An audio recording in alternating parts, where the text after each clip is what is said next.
guys. Mark, hello, sir. Fancy background there, my friend. Whoa. Oh yeah, psychedelic. I did some recording for some people, and they made me put that behind. How I got it there, I have no idea, and I have no idea how to remove it. So I'm forevermore on Zoom. That is your background. I hope you like it. Well, I have to find a 12-year-old to figure out how to get rid of it.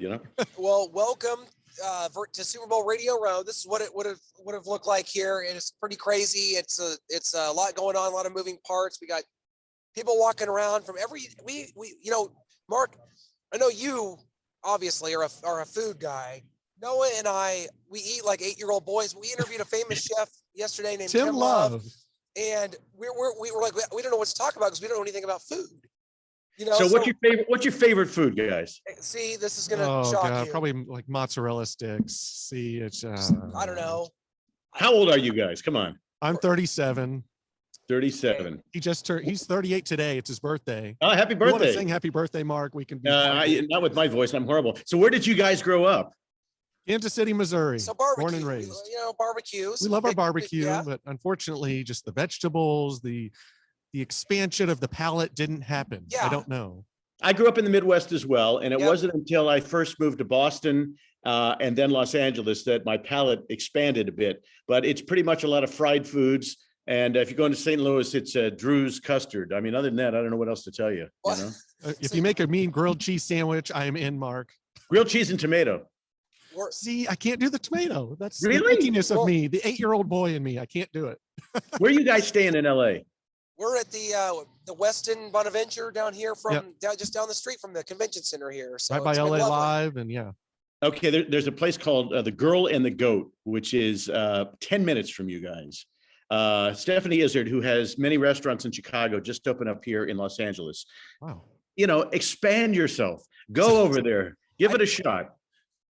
We went out last night. We let our buddies. I'm scared already. My anxiety is building up. It's okay. There's an In-N-Out burger right next door. It's gonna be fine. Well, we'll try it, and then we've got that as a fallback. In-N-Out burger. Well, Mark, we're here for the Super Bowl, so we got, I guess, bring that up. Are you a sports fan? Who did you grow up liking? You grew up in the Midwest. Did you grow up a fan of a particular team? If you switched allegiances, do you even like sports at all? Yeah, I grew up in Indianapolis, Indiana. There were no Colts back then. It was a long time ago. We had the Indianapolis Indians, which were a AAA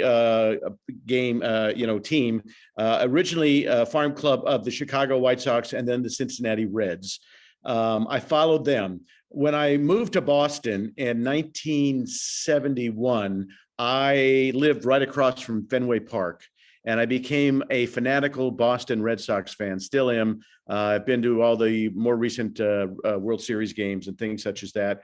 But the thing about it is in Indianapolis, because there was no football team for the NFL, they used to air Chicago games all the time from, I think it was a CBS affiliate there. And so you kind of had to root for the Chicago teams because that's pretty much as close as we could get to, a real sports.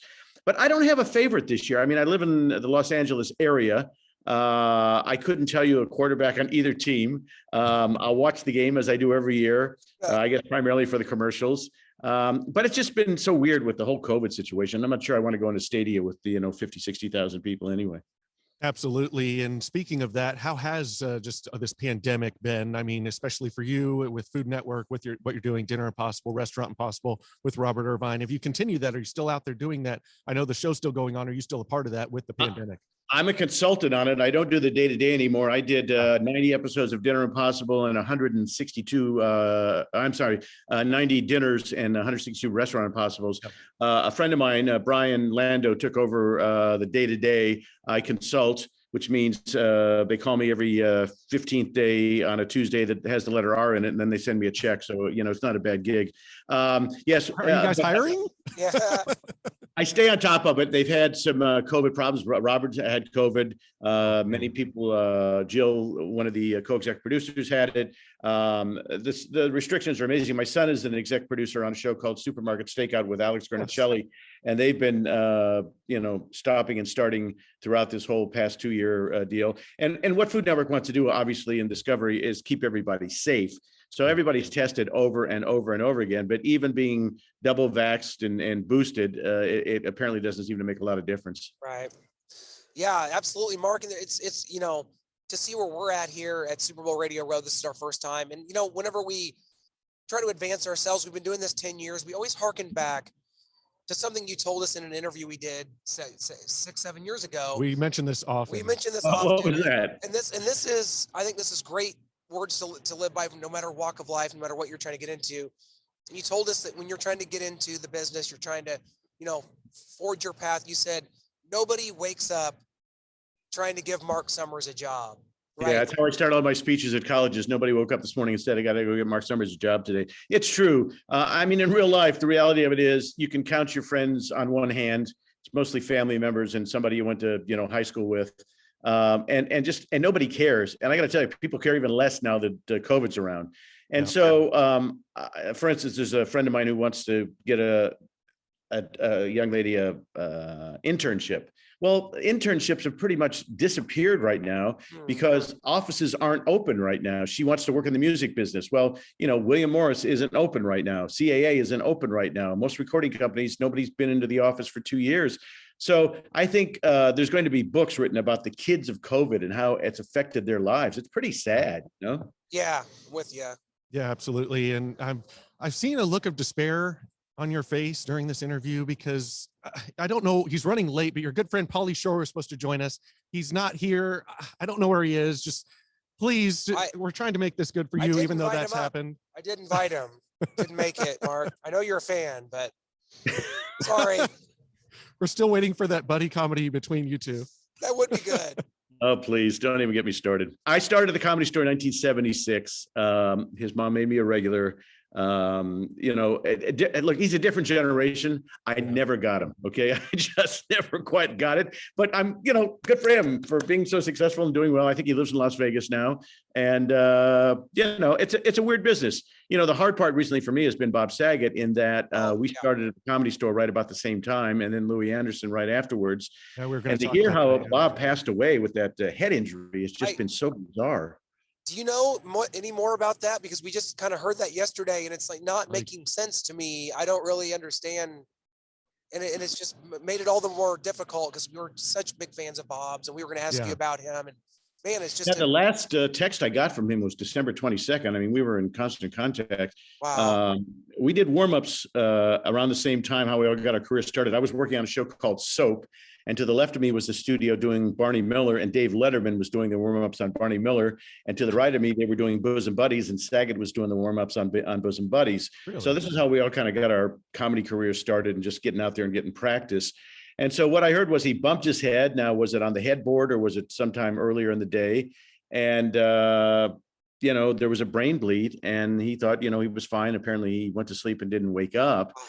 And how many times have we hit our heads and go, yeah, I'm fine. And what I heard yesterday through many shows is that if you hit your head, even if you think you're fine, go to the hospital and get it extra, find out what's going on, That's a good PSA because that's something, you're right. Like nobody thinks about that. They're just like, it wasn't that hard. I'm sure I'm fine. Like, no, go get it checked out. But and at least, Bob he was out doing shows. He was doing what he loved to do. And, that's the one thing you can glean from it, I think. So he had a great audience that night. And so. Sweetest man ever. And, it was interesting to see at the funeral. I mean, the connections that he had. Norman Lear was a pallbearer. And, I just recently am starting a podcast. We haven't released any yet, but we're recording them now.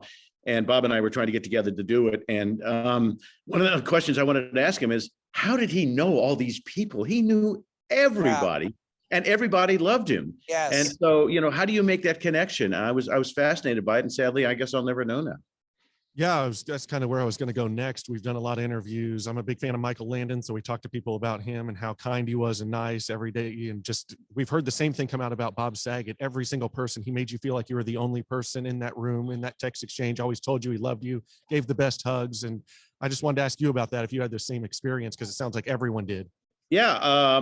He was an interesting guy in that he played one character on TV and then his act was perhaps the most filthy act currently in the industry. And yet, he was this warm and fuzzy guy who, would hug you and tell you he loved you. And it was interesting. A couple of years ago, we got into a bit of a disagreement and I had seen him on TV and I thought he didn't look well. And I called him and said, "Hey, Bob, are you okay? Your face looks a little puffy. I've been through some medical things myself. Is everything okay?" He got really, really upset with me. I mean, Wow. how dare you? And I can't believe you're saying this to me. And I thought we were friends. And so I was blown away. I was just concerned. Wow. And then Pauly Shore's mom, Mitzi, passed away. And there was a memorial service that I was invited to, all of us who were regulars at the Comedy Store. And the first thing he did was come up, give me a hug and say, "I apologize. I was off base." So, Just you know, yeah, I don't. That's, I've seen that. I've been going back watching clips. I think it was a Conan O'Brien where it did look, I think it was with John Stamos. His face did look a little puffy, like you said. And I was wondering the same thing when I was watching that clip. Like, was there something else going on? But yeah, I understand that. it's sad. And 65 years old, I just turned 70 for God's sakes. And, you know, all of a sudden you start to realize that you don't have a whole hell of a lot of time left. Yeah. And at 65, that's way too young. And he was out there doing it, you know, better than ever. And so you just never freaking know. And, you know, the old live each day to the fullest. And unless you have your health, you don't have anything. Those things mean more and more the older I get, let me tell you. Yeah, and we saw that Betty White, I mean, 99, almost made her 100th birthday. She went strong all the way to the end. And we hope that for everybody, especially you, Mark. We love you. So. Oh, thank you. I'd heard an interesting thing about Betty White. I met a gentleman who wrote a book on her. And he said she refused to get vaccinated, not because she didn't believe in the vaccination, but she said, "If I get vaccinated, I have to see people. I don't want to see people anymore." that's a good reason. If you live 99 years, I think people would get tiring and you're just, "I'm done. I've seen them all. I'm done." I get it, right? Yeah, exactly. They should have a special passport card for that you just write that on there and you're good. Just get through anywhere. Don't have to talk to anyone. Exactly. You know, I find that the older the people get, you know, they get to that "I don't give a damn" attitude. And it's just, you know, I guess it's a cool way to be. You know, you've done everything you wanted to do at that point, and it's like you get exhausted at some you know, point. So good for her. Well, Mark, you're a guy. I kind of want to get a little deep here for a second, my friend. Here we go. I know. It's early, and we had a late night last night. But Mark, you're such an enigmatic guy. A lot of our viewers know you as the host of Double Dare, which was a tremendous show. But to get to where you have gotten, you have this enigmatic personality. You're a friendly person. You shine when you're on screen. All those things. But you've had to battle some, you know, OCD issues to be able to get through it. You know, Noah and I are kind of people that we feel like sometimes we're not real adults. We like battle. We have anxiety about things. Like it's hard for us to like get ourselves out there and try to meet this person and make this connect. It's hard. Yeah. So talk about kind of your struggle with that. I mean, a show like Double Dare where you have OCD and you're getting, you know, there's just slime and I know you said it was fun, but there's got to be a level to get over. Right. So. You know, when I got the audition for Double Dare, we did it in a stage and we had grown-ups playing the part of kids. And I had no idea about any of the mess whatsoever. And so when I finally get the job and I go to Philadelphia and I walk in the studio and there's this slide and they're putting chocolate all over it. And then this green stuff, which I had never seen before, was, you know, dripping from another area. And I said, "What is this?" And they said, "It's the obstacle course." And I said, "What's the obstacle course?" And they said, "Well, whoever wins the game has to run through 8 obstacles in 60 seconds or less to win prizes." And so I'm looking around going, "What the hell is this all about?" You know, and I had waited my entire life to be on television hosting a game show. I was almost 34 years old and I was going to do anything it took. And if you look at the first 65 episodes, I'm not wearing tennis shoes. I'm wearing penny loafers.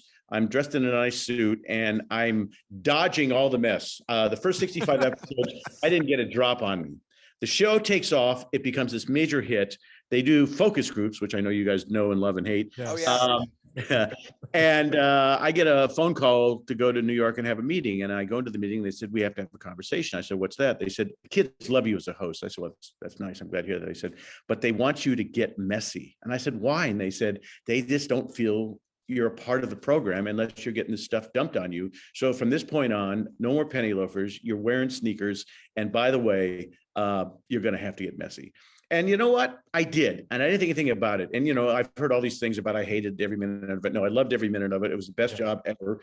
Well, Unwrapped was actually pretty damn good too. But they were both fantastic jobs. But, I overcame it. And it wasn't until I was hosting a talk show on Lifetime that we had a guest on, Dr. Eric Hollander, who was on to talk about OCD. And I was doing the research the night before in my apartment in New York and realized everything I was reading about is what I had. And so the next day on television, live, I spill my guts out and say, I think I have this.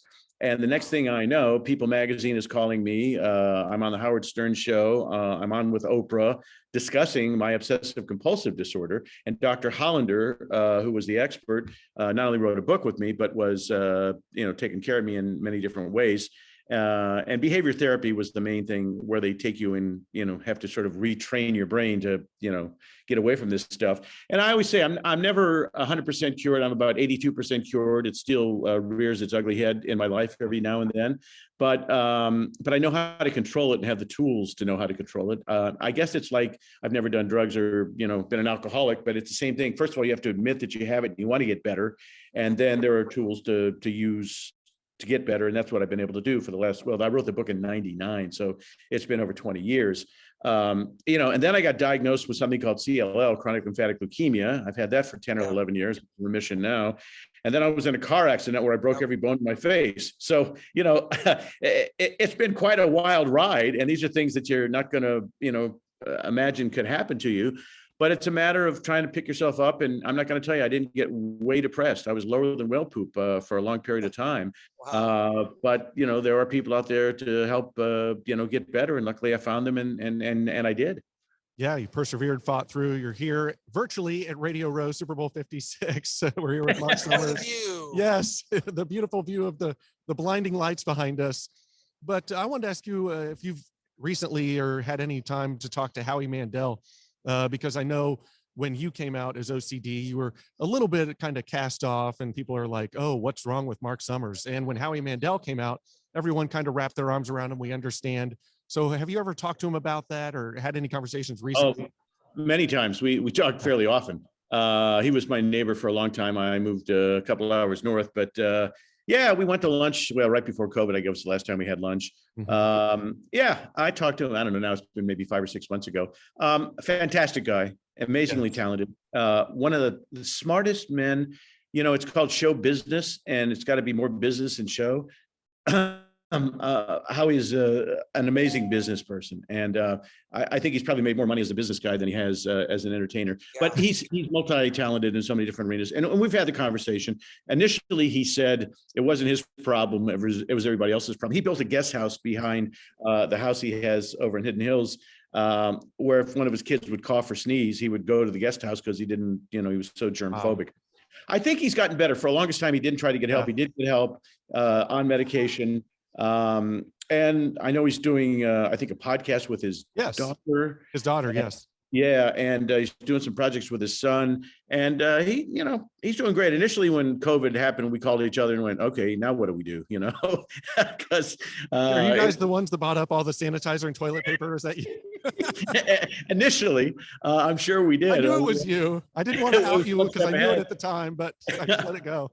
But he's doing great, and he's been out shooting and doing his stuff. And one of the nicest. I used to open for Howie when we were both comics, and he was, more talented and funnier than me. We used to work a club in Orange County called Stock Stew, and I was his opening act. That was about 78, 79, maybe something like that. Wow. And comedy, like when you were doing the Comedy Store and going out, and did you think that was going to be a thing for you? Or did early on, like there's going to be a different avenue, this comedy thing? Like you see some of the others that are coming up and like, wow. I was in my dorm my dorm in Boston, Massachusetts, 1972, 72. Yeah, something like that. And I turned on the Tonight Show, and a guy by the name of Alan Bursky was on. He was the youngest comedian ever to be on the Tonight Show. And I went, well, if he can do that, I can do that. Sorry, my dog's going crazy. That's all right. It's happened to me before too. Pull it. And so, Charlie, come here. So I thought, I'm going to move to California. I'm going to work the Comedy Store, and I'm going to take Johnny Carson's place. Well, so did, several hundred other people feel the same way. Unfortunately. So I became a regular in 76. And at the time, Dave Letterman, Jay Leno were like the kings of the Comedy Store. Yeah. Then Robin came in, then Shandling came in. And, these are all the guys I worked with and started with. And I realized quickly that I wasn't that funny, but I knew how to be Marc Summers. And luckily, I got into the hosting thing because as far as being a stand-up and trying to make a living doing that, as far as an interviewer, I think I'm damn good at it. And, I've done quite well in that arena. But as far as stand-up, I was never the best guy in the room ever. It's an art form, and Yeah. it's something that you take for granted if you're just a casual observer, you're just a fan of comedy.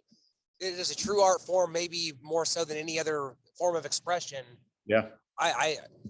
Yeah, and you mentioned Robin. I don't think we've talked to you since it came out, kind of specifically what he had, the Lewy body dementia.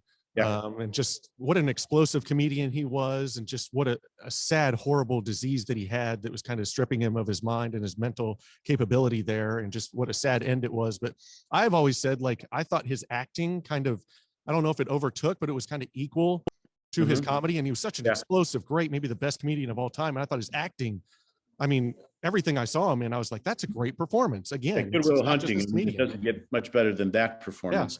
Birdcage, it was spectacular. Let me tell you what a wonderful man he was. I didn't know him that well, but I knew him okay. Yeah. And so I was living in New York at the time doing my show on Lifetime, and there was a big dinner. I'm going to tell you how long ago this was, for Robin at I forget what the place was, but anyway, I mean, Walter Cronkite was there, and wow. It was a who's who of show business. And I was standing by the kitchen door, and Robin pops up and sees me, gives me a hug. And I said, when you come to a place like this and there's a dinner in your honor, and look at the people who are here, what does that make you feel like? And he said, look how good your career is. Look all the things he turned it on me instantaneously. He started praising me. And I thought, oh my God, I mean, I know the guy, I don't know him that well, but he was totally aware of what I was doing in the business, which I was flattered about. And he was just a sweet man. And, I was sitting at a restaurant in Philly when I got the word, and then all the comics started calling each other, and we're going, holy cow. And I watched Letterman a few days later when he came back on the air, and he said, I apparently didn't know him the way I thought I knew him. And I always wondered if there was a lot of sadness in Robin's life. He was with Belushi the night that he passed away, and was around that whole thing, and had to battle some demons as well with alcohol and drugs, and overcame them. Married and divorced a couple of times. But when you're alone and your mind's ticking off stuff, you just don't know what's going. Playing tricks on you. Yeah. And so it's sad, it's just so sad. I remember one of the first things I ever did with Louie Anderson was it's funny, I started before these guys and they all passed me, but I was doing warm-ups then. And I was doing a warm-up for him, and he was funny as hell. And he always had obviously a weight problem, but I don't know. It's such a tough business. It really is a brutal business. You ever knew if that bothered Louie? Like, he made that part of his act, but was it a sore spot for him as well? I kind of think it has to be. I don't know. Yeah. I didn't know that well, but I bet. I mean, he was fighting that his entire life. I've had friends who've lost weight and gained weight and lost weight and gained weight, and it's brutal. I've been married 47 years, and I say the reason it works is I've only been home 14 of them, because I was on trains, planes, automobiles. When we were doing Restaurant Impossible, we were going 3 weeks out of every month, on the road shooting those things. And every time I came home, it was like, getting reacquainted, and there were some wonderful things about that. But it's brutal. It's really brutal. And, I've talked about this in the past, but, I was working on a show called The Home Show and doing hard news while I was still doing Double Dare. And I was covering the polyclass kidnapping up in Petaluma area. And I was leaving every night at 6 o'clock to go fly back and forth up there. And my daughter was getting very upset, and she kind of fell down the stairs one day crying, saying, why are you going all these places?